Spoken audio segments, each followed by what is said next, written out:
welcome to Hosting with Susanna, where I help you create beautiful parties and fun gatherings without all the stressful planning. Today we're making my Kiss of Red Quinoa Flatbread for your Galentine's Day party. I love this recipe because it's nutritional and tasty, and best of all, it's gluten-free and vegan, so most if not all of your guests should be able to eat it. So here's what you're going to need to get started. 3/4 of a cup of red quinoa, 1 1/4 cups of water, a half a teaspoon of basil, a half a teaspoon of cilantro, a half a cup of red lentils, a half a teaspoon of garlic salt, a 1/4 cup of ground flaxseed, and olive oil as needed for cooking. To begin, you're gonna rinse your quinoa and lentil using a mesh strainer like this, and then you're gonna soak them for 3 hours or up to 7 hours. Once they're done soaking, you're gonna go ahead and use the mesh strainer again to drain them and then rinse them again. So I've already gone ahead and done the rinsing and soaking process for both my quinoa and my lentils, so they're ready to use. So to begin, using either a food processor or a blender, go ahead and add your water. We'll add our red quinoa. We'll add our red lentils, our ground flaxseed, our basil, our cilantro, and our garlic salt. And now we're just going to blend this until it's smooth and makes a nice batter.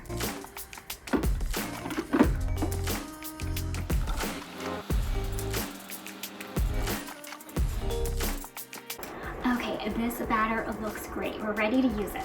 So what we're going to do is in a non-stick pan, we're going to heat that up over medium heat, and then we're going to grease it with our olive oil. Okay, now we're going to go ahead and pour some of our batter onto our non-stick pan. You're going to want to try to make as best of a circle as you can, and I'm going to use the back of my spoon to try to get the best circle that I can.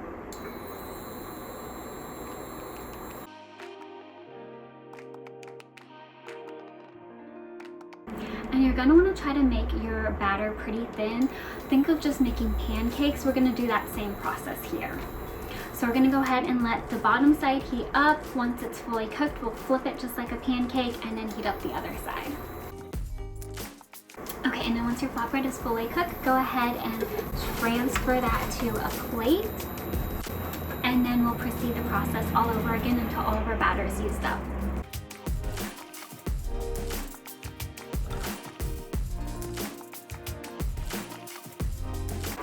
And then if you're stacking your flatbreads on top of each other, make sure to use a sheet of wax paper or parchment paper in between each flatbread so they don't stick together.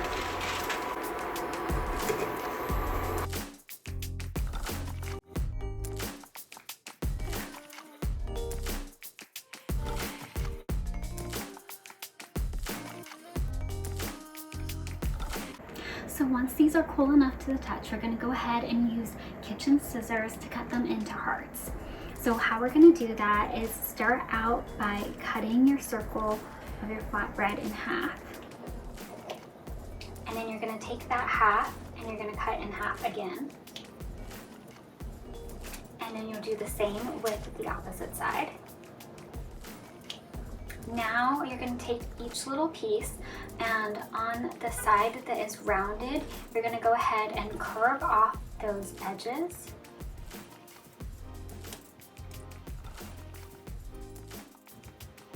And then you'll do the same to the other side of that. And now across from your point, you're going to do curved cuts in to form the center of the top of your heart.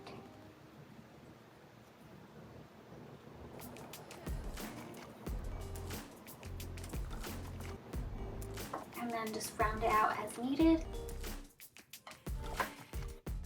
And there you have your beautiful little flatbread heart. And now you'll just continue to do the same process with the rest of them.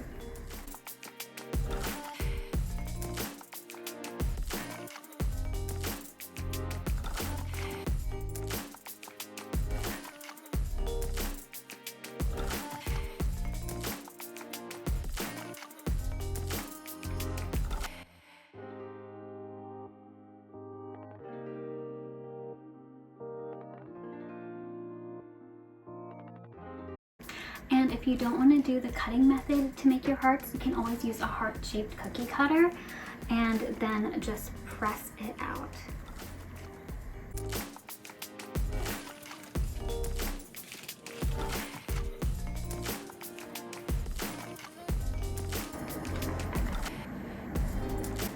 Like that.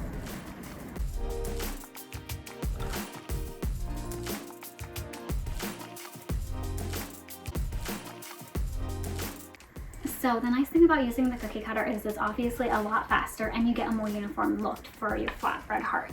But I will say I'm usually only able to get about 3 hearts out of one flatbread when I do it with the cookie cutter, whereas when I do it with the kitchen scissors, I'm always able to get 4 hearts out of one flatbread. And honestly, when you compare the two, a lot of times the one that's cut by hand ends up being a little bit bigger, plus you get an additional one. So just kind of giving you the pros and cons of both processes, but they're both great, they both work, so just do whatever is best for you. Obviously, I know sometimes it can be kind of tricky to cut it by hand and it doesn't turn out the way you want it to look, so the cookie cutter obviously solves that problem. So whatever works best for you, just do it that way. And there we have it, our Kiss of Red Quinoa Flatbread. And then I think the perfect way to serve it to your guests is with having some different types of hummus on the side to dip it in.